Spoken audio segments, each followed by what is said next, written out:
Hi, everyone, and welcome back to Black Excellence in Healthcare, White Coats and Real Talk podcast.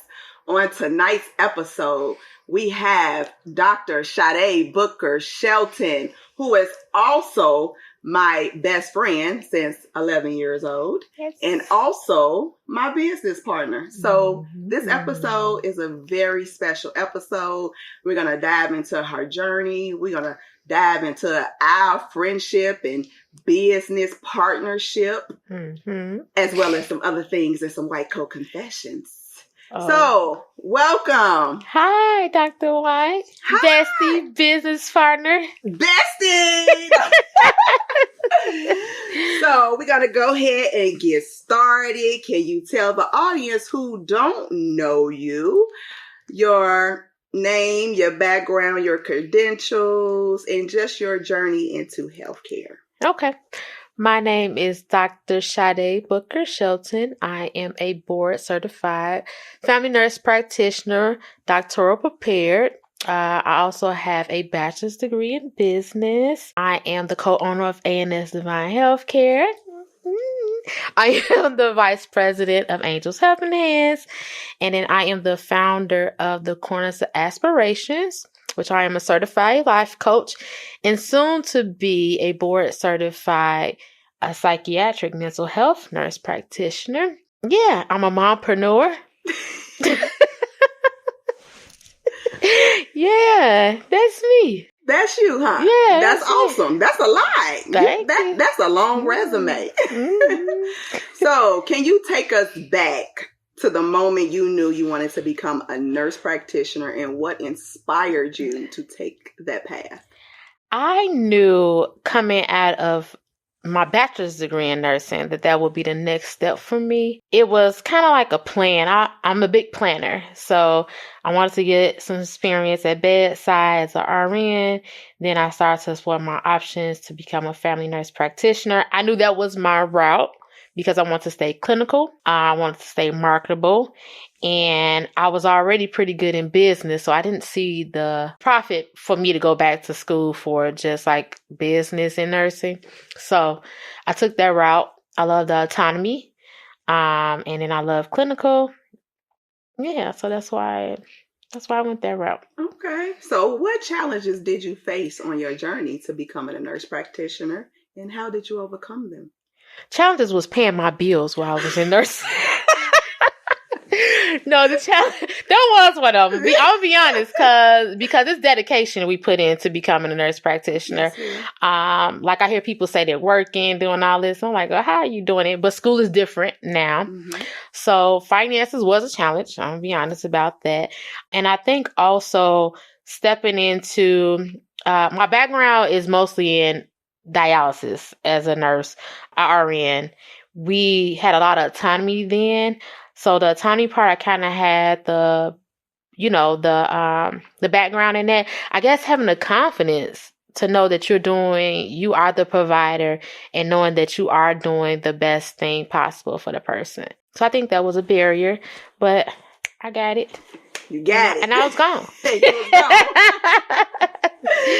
So what do you love most about being a nurse practitioner? The autonomy. The autonomy? I love my clinical outcomes because I am an evidence-based practice type of girl. I love the fact that in the state of Illinois, we could be full practice. Having a business with my lovely bestie and business partner. And I love the flexibility of being a nurse practitioner. You don't have to be clinical 100% at all. So I love that flexibility. Okay. So what advice would you give young women who wants to pursue being a nurse practitioner?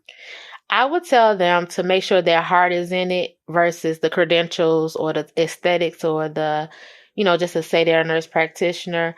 It is different roles to be within it. I would say I'll push the nurse practitioner route if someone is unsure because it gives you more than one option. But I will let them know it becomes with a higher level of responsibility and professionalism. So make sure they're ready for that. Okay. So now we finna dive into friendship and sisterhood. Yeah. You ready? I'm ready. Well, as most people may not know, me and Dr. Shadae been best friends since we were 11 years old. And now we how old? We don't kiss until 39. So we been best friends for almost 3 decades. Well, when you put it like that, I guess. So what do you think has kept our bond so strong for this long? Communication. Okay. I definitely think it's communication. With communication comes respect and attentiveness. I think we both respect each other's opinion, whether we agree or disagree, and we communicate it effectively. And I think that's the foundation of a lot of different relationships that people, they skip over that. We didn't put each other through a loyalty test, but we know that that's there. I think a lot of times people put each other through tests. I think that's petty. But I think that was a really good part of our friendship. Yeah. Yeah, we built a strong foundation. And we did. So how has our friendship evolved since our childhood?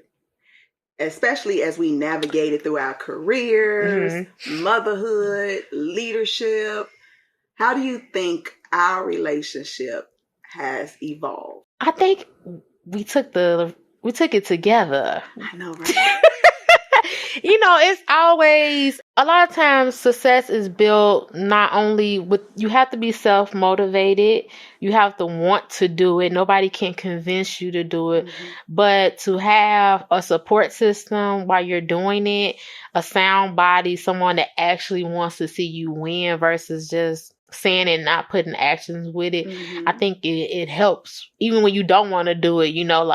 Well, I don't told this person about it and they held me accountable, and I know it's best for me, so I'm gonna do it. So I think that's kind of helped a lot, and that's what evolving.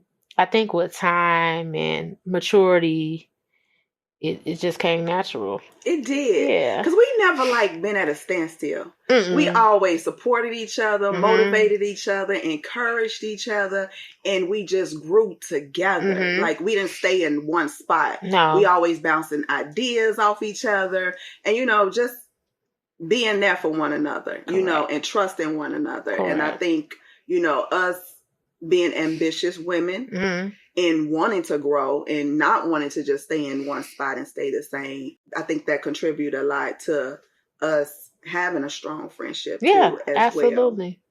So what is one of your favorite memories of us growing up that still makes you laugh or even feel inspired today? I think, a lot of times when people ask me about that, I think about us wearing them guest outfits, those guest outfits. They was cute. Now, don't get me wrong, they was cute with the Davucci leather coats and stuff. Not doing your birth purses. So I always think about that, but it was funny, but you could see that it was cute too at the same time. And it was showing that, we put out, we know we got this, Well, now we put on our white coats together. We sit down in Dr. Angel's podcast. But I think about that and that's funny. It's funny to me, but it was cute at the same time. It was so young. Yeah. With the swoop on the side. And we was on the cheerleading team too. Yeah. So, couldn't tell us nothing. So I always get a flashback to that. It's funny. We've been very confident at a very young age. Yeah. And I think a lot of that has to contribute to our mothers. Oh, absolutely. We both have very strong mothers. Yeah. And they are very confident women. Yeah. And now we have little girls that we're raising to be confident women. So it all works out. Absolutely.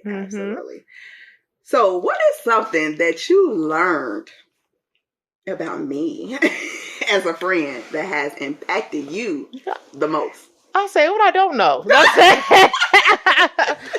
I think what I learned about you that impacted me is staying focused. You stay focused a lot. You finish one thing before you move on to the other.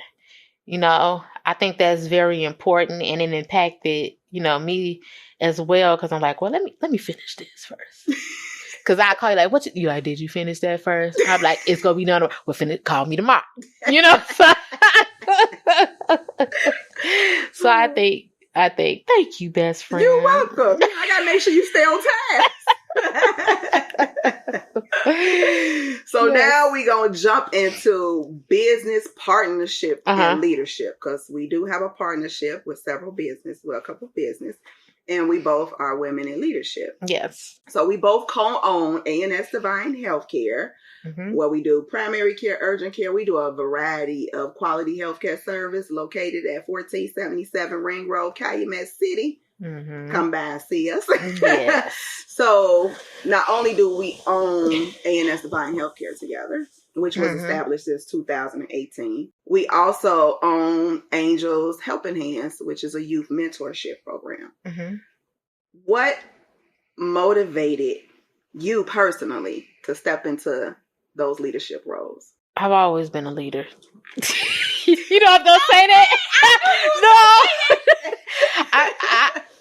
I don't say that to be like, you're confident. People might take it as being cocky, but it's not cocky. You're confident. You know the woman that you are. Correct. I've always been a leader. Even if we talk about career-wise, even in careers that I had before nursing, because it's a second career for me, I've always been in leadership roles then. Even if I started off as like, an associate or something, I was easily promoted to management or something like that.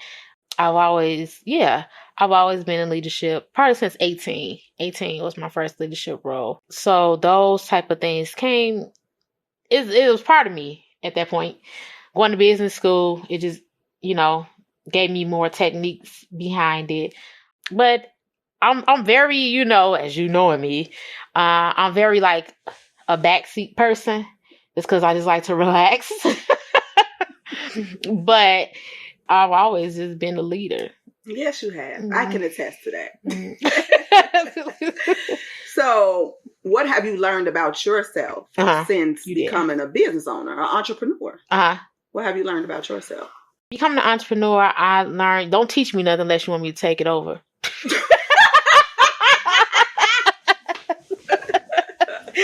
No, seriously, but what I learned about myself is I'm in the right space. I could not see myself ever wanting to clock into a 9-to-5 ever, and I will not ever do that. So I learned to myself that I'm in the right space. I'm very comfortable in it. As an entrepreneur, I look for different streams of income, and I know that God has put me there because I deserve to be there. And I learned that when I have something on my mind as an entrepreneur, I don't sleep that good. I know that feeling. So I have learned, that it takes a lot of time, dedication, patience with growing something. Some things flourish overnight, but a lot of things take work. Okay. So how do you balance our personal friendship with our professional responsibilities? I think the boundary line from us being friends and us being business partners. Yeah. Well, my motto with that business is business, no matter what, and it does not supersede the respect that I have for you. So that's the boundary I do have. Now, I think I respect everyone, but I could be a very direct person. Very. However, I think, with business and our friendship, we know when to turn it off. Like, we could go out and not talk about business at all. And people be like, don't y'all have a business together? Yeah, but we're not talking about that today. Right. So I respect your time. You respect my time. We ask each other when it's appropriate time to talk about something for business. So again, it comes back to communication and respecting each other. And that's the secret sauce, because people want to know, what's the secret sauce? I think so. Us making our business work so well. I think so. And then it's a balance. Like, we have interest in different things in our business too. The behind the scenes thing, so I think that works good too, because we both can't want to sit in one spot in the business and then something else lacks somewhere else. So I think that works as well. Okay. So what would you say to best friends who are thinking about going into business together? Ooh, that's a tough question. Because it's not recommended, to be quite honest. It's not. Don't start business with Yeah, your friends. yeah. You have to have someone that want to do that. Don't make them want to do it. Right. Because you didn't have to convince me. I didn't have to convince you. You know, when the idea came up, I'm like, okay, you know, let's do it. Because you were already done with your MP and I was finishing up school. You're like, well, when we get done, I'm like, yeah, that sounds like a very good idea. You know, I think you don't, in that case, you know how people use that saying, I'll take you to the water. It's up to you drinking. You can't take that person to the water. They got to be like, come on, let's go get this water. Because you can't convince nobody to go into business unless someone say, like, I want to go into business, but I'm not sure. You might like, well, I have this idea. How about this? You know, versus making them want to do it. Right. So that's what I think. And make sure you can trust that person with your money. Right. Yeah, that's very important. That's very important, your money. So, and it's a lot of sensitive information that we share. So, yeah, you gotta have she that. Even know my social security number. I'm pretty sure she know mine. So it was written somewhere. So now we in the part of the podcast where we're gonna dive into white coat confessions. Oh my God. Okay, my special segment within this podcast. So tell the audience one thing about your journey in healthcare. Or personal, or, you know, professional, however you want to put it. Okay. Or a lesson learned. Something that... Lesson learned. Okay. The audience. Okay. Nobody really knows about you, exclude myself. That nobody really knows about you that kind of shaped you into the woman that you are today. What they don't really know about me. Ooh. You might have to pause this and speed the podcast. Because I'm trying to think. What they don't know about me is, okay, this might not even be saucy though, but I learned how to meditate. Did you know that? I really learned how to meditate. Did I tell you that? She might not even know that yet. But I learned how to meditate. Okay. I learned how to not think and just breathe. Yeah, that's something I was practicing for a whole year. It took me a whole year to learn how to do that. Because, you know, when we just got time to breathe, we thinking about what we got to do next. Right. So I learned how to do that.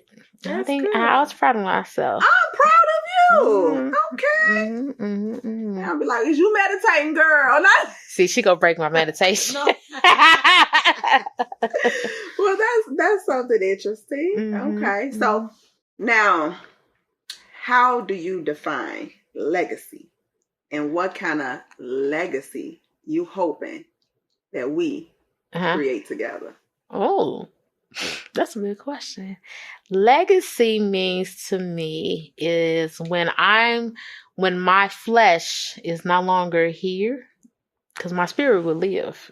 But when my flesh is no longer here, present on earth, that I made some type of memory within something I was involved with that is going to continue. And the legacy that I hope that we make is that for our children, even if they decide not to go into healthcare or whatever profession they decide to do, is that they will say that my mom and my godmommy did this and they paid this way so I could be comfortable in doing this. And now my kids, I want to show them the same way they showed me. Okay. So I think that's what legacy is. Yeah. I like that response. Like yeah. You didn't have to think hard on that, huh? No. So if you can go back to your 11-year-old self when I met you,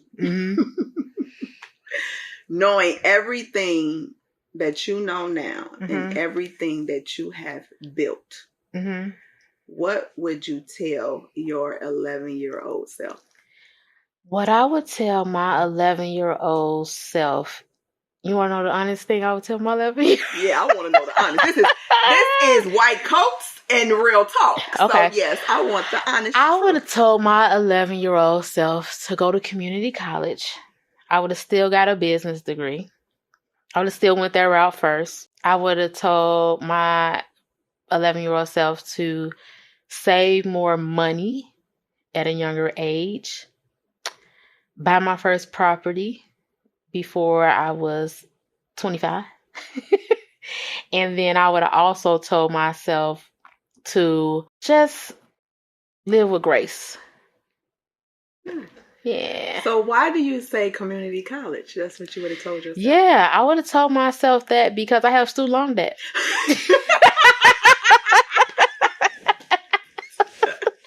Yeah, that's the reason why. I think I like the journey that I took with my business degree first because it taught me a lot as a business owner. Just a different type of learning background. And I enjoy business a lot. But the community college part, do I think I had to go the more expensive route that I went? No, I don't think so. A lot of times we look for fast and quick, you know, and I finished that at the age of 20, my bachelor's degree, which was good still for me. But I think I did it a faster route, and it probably was a little bit more expensive than it could have been. And I could have just maybe took an extra year and saved a lot of more money. So I think, yeah, I would have told my 11-year-old, you going to community college first. Yeah. Mm-hmm. Okay. Yep. All right. So what's next for you personally, professionally, and for our businesses? Was that a loaded question? It was. It really was. But before you dive into that question, I do want you to let the audience know about your corners of aspiration and what that entails. Okay. And then I want you to answer the question of what's next for you personally and professionally and business-wise. Go ahead. Okay. Mm-hmm. All right. So the corners of aspirations, I started that in 2022. I decided I began to have more interest in mental health.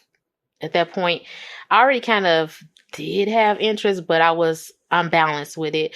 So with conversations, that's what people like trying to change careers, because that was something I did. They would ask me, how did I do it?